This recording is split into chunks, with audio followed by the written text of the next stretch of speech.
Okay, it's after work now. We're going to fast forward the story a couple of years to around 1980. Okay, all three of my brothers leave the same year. One moves to Florida and winds up coming back, getting married, and going back down to Florida. One brother just gets married, leaves, and one brother goes off to college. Well, the other two were done with their college. At that point, I had enough of the cause, and I found something much more interesting that caught my eye, and that was girls. So I put the cause to the side and started focusing on girls. So I spent my high school years not really focusing on the cause, but focusing in on girls. And it wasn't until the tail end of high school that I decided I was going to go off to school. Like I said, I already had my I already had my ASEs. So I went off to school for a year. I came back and I started working at a dealership, and that's where I've been ever since. I've only had 3 jobs. Well, I had one job in high school that it was just a job. But I've only had 3 dealership jobs in all my years. First one was approximately 2 years, which was like a stepping stone to get me in. I had some people there leave, go to another dealership. Next thing I'm getting the phone calls to come. So I went to the next dealership for 17 years. Then I was getting the phone calls again to leave. And that's when I went over to Toyota, and I've been there for 8+ years now. So, I mean, to me, it was just a natural transition, because I was dealing with cars since I was, so young. It was just a natural transition to make it into a career. I really never geared myself towards anything else. I couldn't have a career in girls. And it actually wasn't until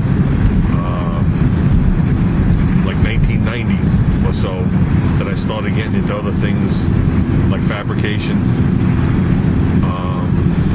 construction, finished carpentry, and things like that, because it seemed like every one of my friends, my good friends, were all blue-collar workers, and they either all owned their own company or they were higher up in a corporation, doing either automotive, doing body work, fabrication shops, carpentry, home building, finished carpentry, cement work.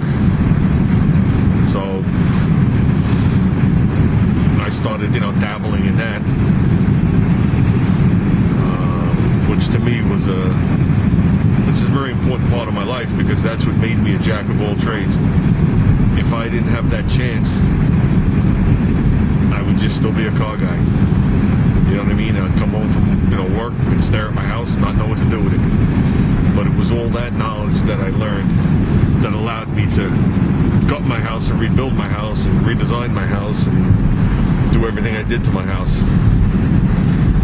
So, and that pretty much got me away from the cars again for a while.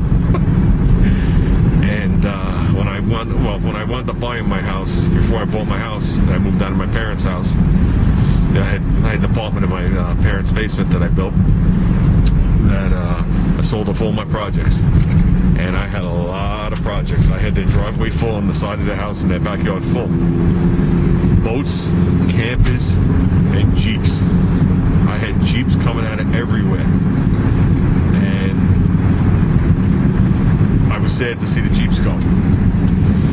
I had a 71 CJ5 that I had just restored. I had an 83 CJ7 that at the time I bought a brand new Kevlar fiberglass AJ's body. I made it a show truck.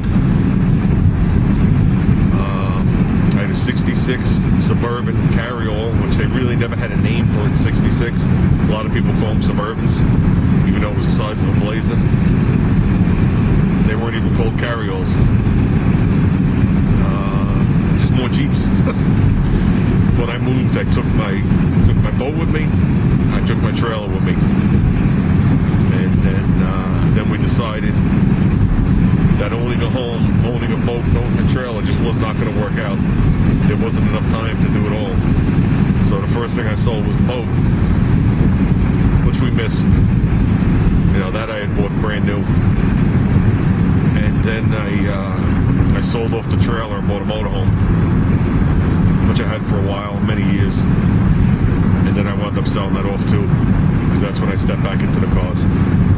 You know, it seemed like in the early 90s there was like a resurgence or whatever of these cars, and these things were coming out of the woodwork. All my brother's friends and everybody were digging their cars out that they had in high school. You know what I mean? Pulling them apart, freshening the motors. All these same cars that I was watching drive around in 1975 were now back out in 1990. And they were all outdated.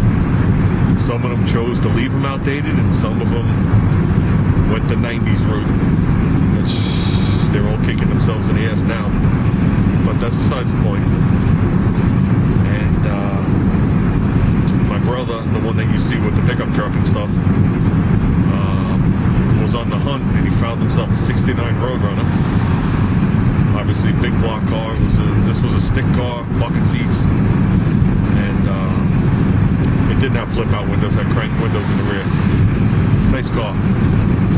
And we would go cruising, and he would have me drive the car. And that's when it all started. That's when I hooked up with the Rusty Nuts Car Club. Well, that's when we formed the Rusty Nuts Car Club, which actually has nothing to do with my brother. But that's when the Rusty Nuts Car Club formed. And that's when I bought the AMX. And then the rest is what you guys know. You know what I'm saying? I bought the AMX. Then I bought the 68 American. Had a lot of cars in between. Then I bought the 64 wagon. The wagon you guys see me, the Alton wagon, was bought from a friend of mine. And that was supposed to just be a daily driver that I was going to go to the Home Depot and pick up stuff with from my house. I figured it'd be cheap to insure, $30 a year. And I didn't have that car at my house a week, and the motor was out of it. And that was it. That's when the build-up started. Then as time went on, I picked up the Concorde as a daily driver.